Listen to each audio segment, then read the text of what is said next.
Merci Monsieur le Président. Monsieur le Ministre, tout d'abord, je regrette que vous ayez laissé le sujet de la sobriété énergétique et de l'écologie numérique en dernier point de votre intervention introductive. Cela démontre clairement que malgré le fait que vous soyez rattaché à la ministre en charge de la planification écologique, cet axe ne fait pas partie cet axe ne domine pas votre feuille de route. Et c'est un regret que j'émets.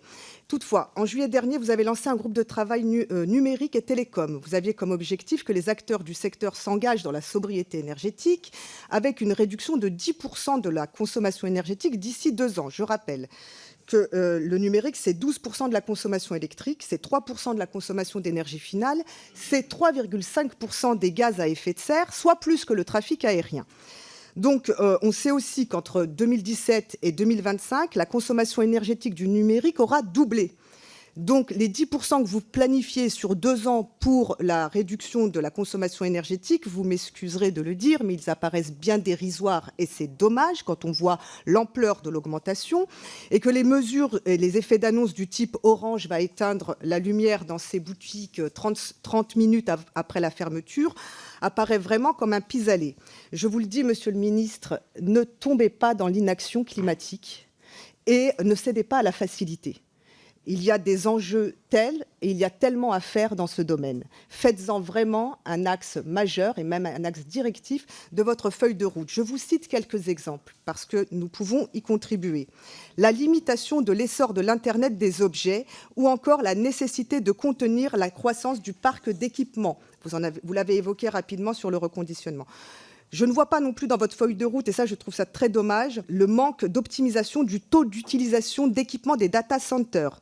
Il manque aussi, et je vous le demande vraiment, prêtez-y attention, la question de mesures sérieuses et concrètes sur la sobriété des données afin de contenir l'explosion du trafic. Il faut d'ores et déjà planifier cette situation-là. Vous avez parlé des changements de mode de travail, par exemple avec le télétravail, donc il y a de véritables enjeux en la matière. Je vous le dis très clairement, il manque des objectifs chiffrés, il manque une planification dans ce domaine. Or, c'est ce qui va être déterminant dans les 5 prochaines années, à la fois face à la crise énergétique et à la fois face à la nécessité de prendre des mesures qui répondent au fait qu'on vit dans un monde aux ressources limitées. Je passe à un deuxième sujet qui est la neutralité du net. J'y passe très rapidement, mais j'ai besoin vraiment de vous interpeller sur ce sujet. Je vous demande, pour le faire très vite, ne faites pas ce que Donald Trump a fait en 2018 aux États-Unis. En Europe, on est protégé par un arrêt de la Cour de justice européenne, mais je vous demande de ne pas soutenir Thierry Breton dans sa volonté de remettre en cause ce principe fondamental. Bien. Vous avez raison de citer que si j'ai évoqué la transition écologique à la fin de mon propos liminaire, c'est bien le premier sujet dont je me suis emparé lorsque j'ai pris mes fonctions, puisque très vite, j'ai convoqué les opérateurs, les acteurs du secteur numérique pour leur demander de prendre des engagements. Ils ont été parmi les premiers à le faire sur la baisse de leur consommation énergétique, dont vous avez raison de rappeler qu'elle représente à peu près 10% de la consommation énergétique dans notre pays. Et connaissant la situation et j'en parle devant la commission saisie au fond sur ces sujets, la situation énergétique de notre pays, il fallait leur obtenir de leur part un certain nombre d'engagements sur la consommation énergétique. Ensuite, sur l'objectif de long terme, qui est la neutralité carbone et évidemment la réduction de l'empreinte carbone du numérique, il faut prendre les sujets dans le bon ordre.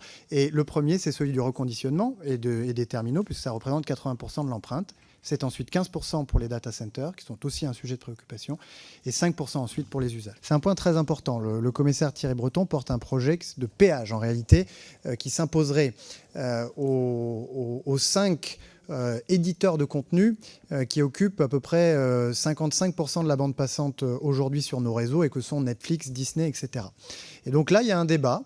On a envie de mettre ce péage parce que d'un côté, on a envie de faire contribuer ceux qui utilisent les infrastructures à leur financement. Et par ailleurs, on a envie, avec ce péage, d'inciter ceux qui utilisent la bande passante à envoyer du flux qui soit un petit peu moins important, qui soit plus sobre et qui soit plus économe pour des raisons de sobriété. Et de l'autre, il y a effectivement des débats qui portent sur la neutralité du net et qui s'opposent à cette question de faire cher. La position du gouvernement, c'est de soutenir cette initiative du commissaire Breton qui porte au niveau européen. Et je sais qu'un certain nombre de parlementaires ici sont également en soutien.